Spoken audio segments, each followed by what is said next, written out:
The Mississippi River is dying in real time. In just 72 hours, water levels have collapsed 47%, exposing riverbed that has not seen sunlight in recorded human history.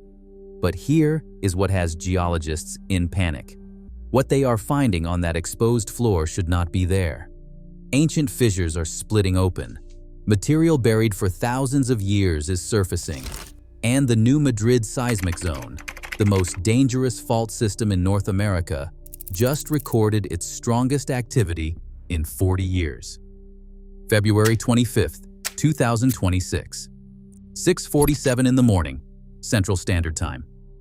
Automated gauge stations along the upper Mississippi River begin transmitting data that stops engineers cold at the United States Geological Survey Monitoring Center in Reston, Virginia.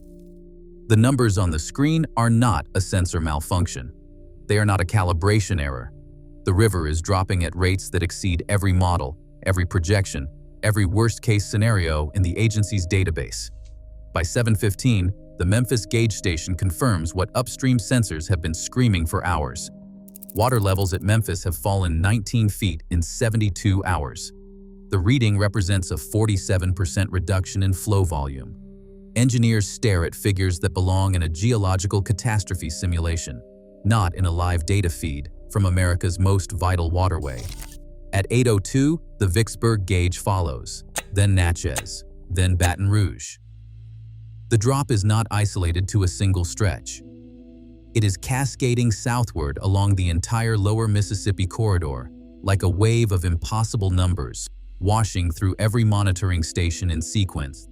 The United States Army Corps of Engineers activates emergency protocols at 8:30. Navigation warnings go out immediately. Barge traffic across the entire lower Mississippi receives orders to halt operations. Port operators in New Orleans begin frantic assessments of water intake infrastructure as the river that supplies drinking water to over 18 million Americans continues its catastrophic retreat. By noon on February 25th, the scope of what is happening becomes impossible to minimize. The National Weather Service has recorded no significant precipitation deficit in the preceding 72 hours that could explain a drop of this magnitude. There are no upstream dam releases, no diversion events, no operational explanations sitting in any agency's incident log. The Mississippi River is not responding to anything on the surface. Something is happening below. Senior hydrologist Dr. Patricia Walters at the USGS Mississippi River Science Center in La Crosse, Wisconsin, reviews the integrated data with growing alarm. She has spent 31 years studying this river. She has seen the droughts of 1988. She watched the historic lows of 2012. She has never seen anything like this. The rate of decline does not match any surface hydrology event in the scientific record. The river is not draining downstream.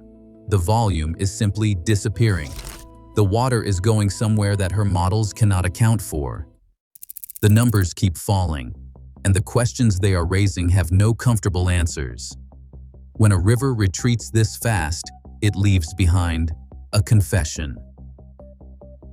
By the afternoon of February 25th, stretches of the Mississippi riverbed between Memphis and Vicksburg are exposed to open air for the first time in recorded history.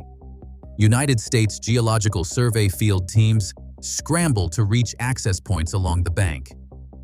What they find when they descend to the newly exposed river floor sends urgent communications racing up the chain to agency directors, to the Department of the Interior, and to the White House Situation Room. The riverbed is not behaving like a riverbed. Across a 14-mile stretch south of Memphis, field geologist Dr. Aaron Briggs documents fissures in the exposed alluvial sediment.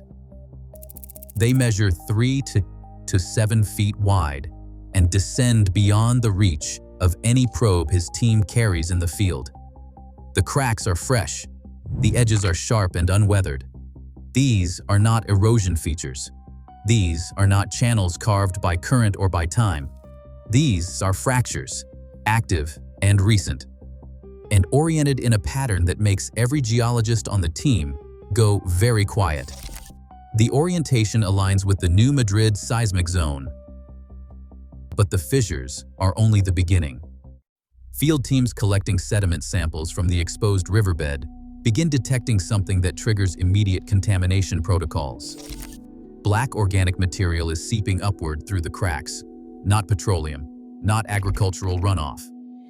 Carbon dating results transmitted from the University of Memphis Emergency Laboratory within 6 hours of sample collection reveal the material is between 22,000 and 60,000 years old.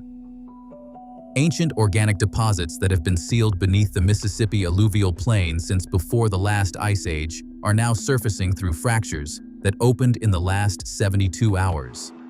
Dr. Renata Okafor, a sedimentary geologist at Louisiana State University, who arrives at the site by helicopter on the evening of February 25th, examines the samples with an expression her colleagues have never seen on her face before. The exposure of these deposits is not a surface phenomenon.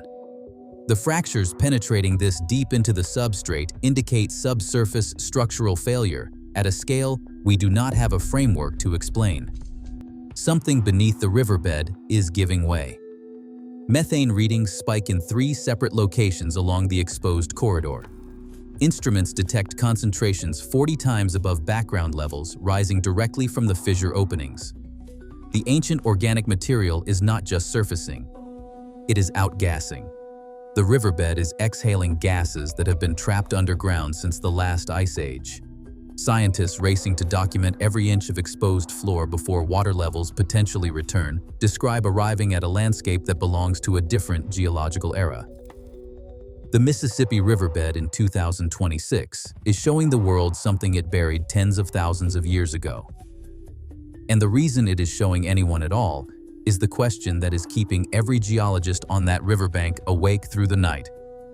Here is what geologists are not saying in press briefings. They are saying it in their data. The 47% drop in Mississippi River flow volume in 72 hours cannot be explained by any single cause. What the data is revealing instead is a convergence.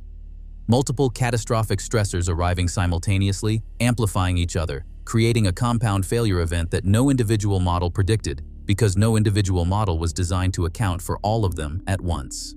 The first stressor is the one that has been building for decades. The Mississippi River Basin has been in a deepening drought cycle since 2022. Snowpack across the upper Midwest and northern Rockies entered the 2025 to 2026 winter season at 61% of historical average. Groundwater recharge across the basin has been running negative for 38 consecutive months. The river has been operating on reserve capacity. What happened in the 72 hours preceding February 25th did not create a crisis. It collapsed a system that was already at its limit. The second stressor is geological, and it is the one that has the scientific community most alarmed. The new Madrid Seismic Zone runs directly beneath the lower Mississippi River Valley. It is the most seismically hazardous region east of the Rocky Mountains. In 1811 and 1812, the new Madrid Zone produced a sequence of earthquakes estimated between magnitude 7.5 and 8.0, the most seismic and powerful events in recorded North American history. They rang church bells in Boston. They temporarily reversed the flow of the Mississippi River. They created new lakes where forests had stood for centuries. In the 40 days preceding February 25, 2026, USGS seismometers beneath the lower Mississippi Valley recorded 417 microseismic events. Most measured below magnitude 1.5. Individually, they are unremarkable. Collectively, they form a pattern that seismologist Dr. James Kellerman at the University of Memphis describes as accelerating fault preparation along secondary structures within the New Madrid system. The third stressor arrives from below the surface in a different way entirely.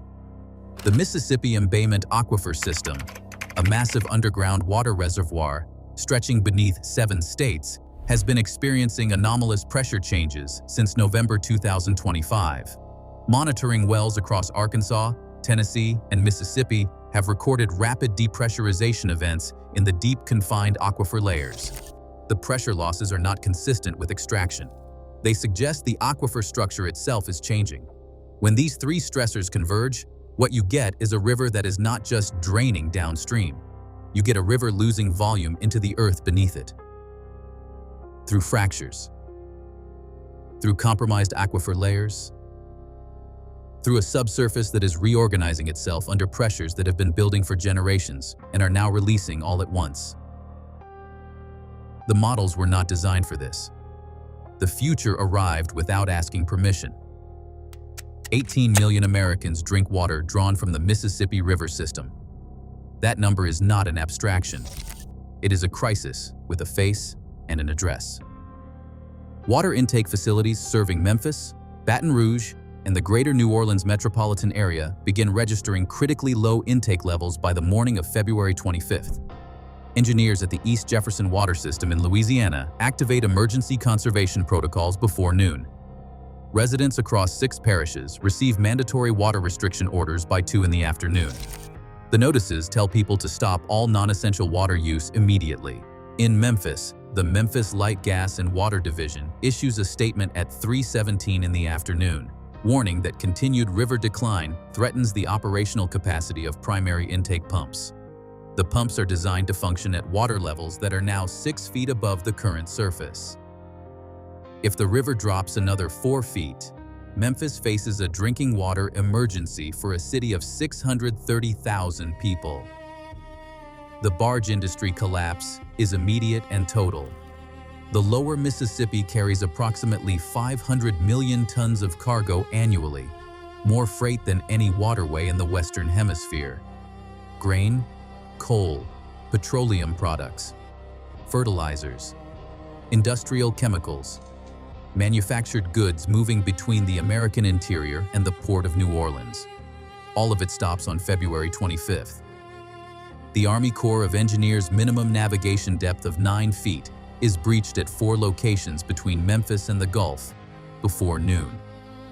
Grain elevator operators across the Corn Belt watch in real time as the price of alternative transportation to coastal export terminals calculates itself into economic ruin. A bushel of corn that costs 11 cents to ship by barge costs 63 cents to ship by rail. Farmers who planted last spring based on barge shipping economics are now facing losses that no insurance product was designed to cover. The Port of New Orleans, America's largest port by tonnage, goes quiet in ways it has not gone quiet since Hurricane Katrina. Terminal operators halt loading operations. Container vessels waiting offshore receive indefinite delay notifications. The economic ripple moves outward from the river in every direction simultaneously, and it does not stop at the water's edge. At the USGS National Center in Reston, Virginia, geophysicists analyzing the integrated data stream from the Mississippi corridor are having conversations they are not yet having in public. The pattern emerging from combined seismic, hydrological, and ground deformation data is not consistent with drought alone. It is not consistent with aquifer depletion alone. The data is describing something that the scientific community has theoretical frameworks for, but has never observed in a populated river system in modern times. Subsurface structural deformation beneath an active river corridor. The riverbed is not just losing water, the substrate beneath it is moving. GPS ground deformation sensors installed along the lower Mississippi Valley as part of the EarthScope network recorded vertical land motion anomalies in the 72 hours preceding the drop. Stations near Greenville, Mississippi showed subsidence of 1.3 centimeters. Stations near Helena, Arkansas showed subsidence of 0.9 centimeters. These are not large numbers individually. In the context of a river corridor that should show near zero vertical motion, they represent something extraordinary. Dr. Sylvia Marchand at the St. Louis University Earthquake Center pulls up seismic tomography data from the new Madrid zone and compares the subsidence pattern to the known fault geometry beneath the valley. The correlation is not perfect. It is close enough to make her call her department chair at 11:45 at night. The subsidence is occurring in zones that overlay mapped secondary fault structures within the new Madrid system. The faults are not rupturing, they are creeping. Slow, aseismic movement of fault surfaces generates no large earthquakes, but produces exactly the kind of subtle ground deformation now showing up on the GPS network. What creeping faults beneath a river valley mean for surface hydrology is not a solved scientific problem. But the hypothesis forming among geophysicists working the data on the night of February 25th is not a comforting one. If secondary New Madrid structures are experiencing accelerated creep, the alluvial sediments and fractured bedrock beneath the Mississippi riverbed may be developing permeability pathways that are allowing river water to drain into the deep subsurface at rates that no surface hydrological model has ever been required to account for. The river is not disappearing into thin air. It is disappearing into the ground, and the ground beneath it is the most seismically dangerous real estate in the eastern United States. The Mississippi River is not just a waterway, it is the load-bearing wall of American civilization. 14 major bridges carry highway and rail traffic across the lower Mississippi between Memphis and New Orleans.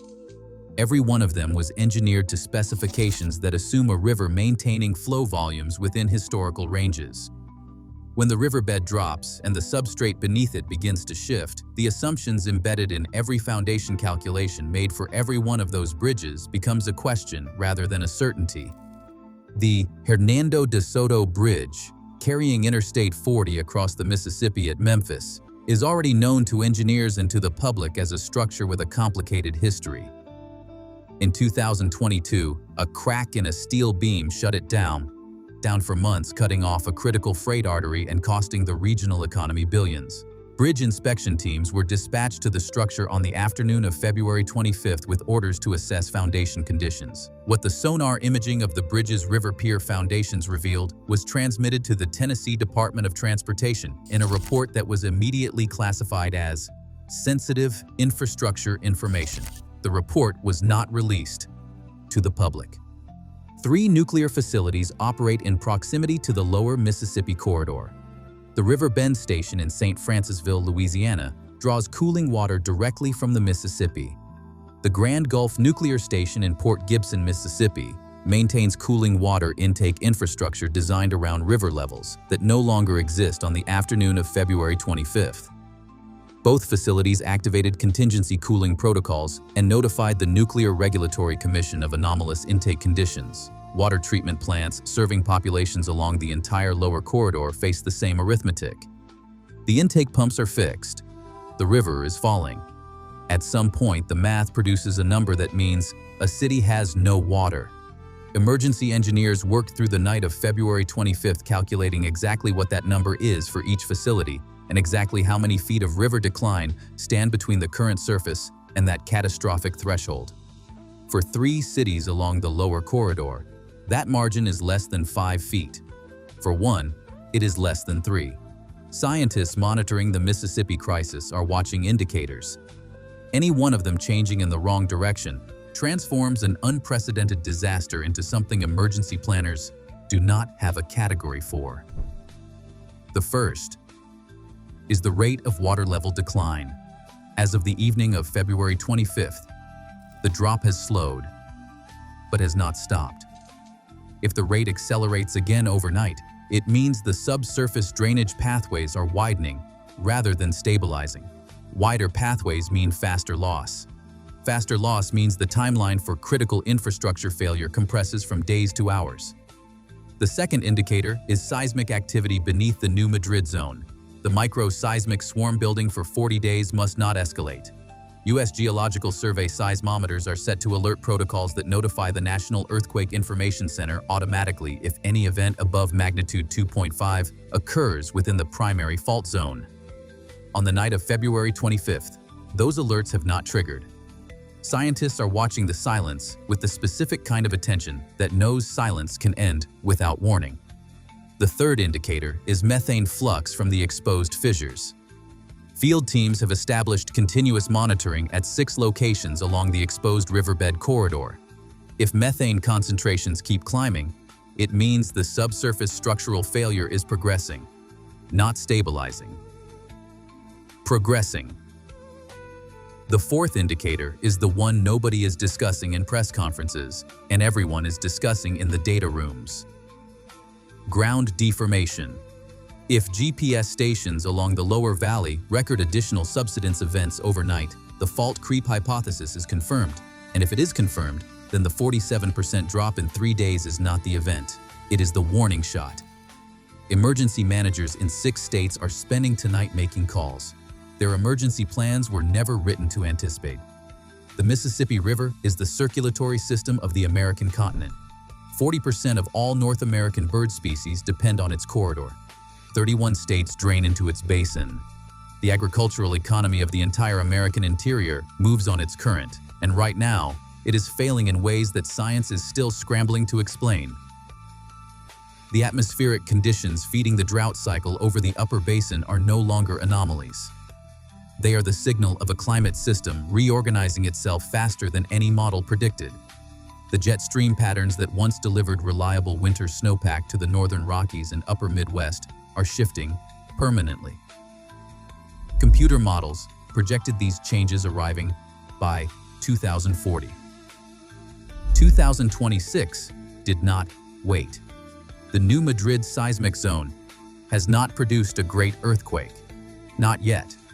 But the creeping microseismic activity accumulating beneath the lower valley matches stress patterns that seismologists know can precede larger events on timescales of years to decades. The river does not need a magnitude 8 earthquake to enter permanent crisis. The slow, quiet movement of deep faults beneath its bed may already be enough.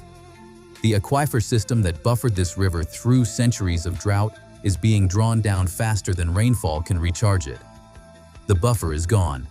Each crisis hits harder. Each recovery leaves the system weaker for what comes next. The Mississippi did not break in 72 hours. It was breaking for decades. February 25th, 2026 is simply the moment the fractures became impossible to ignore. The river is still falling. The fissures are still open. Ancient material buried beneath its floor is still rising to the surface. And the question every geologist, hydrologist, and emergency planner is asking tonight has no comfortable answer. Is this the warning, or has the main event already begun?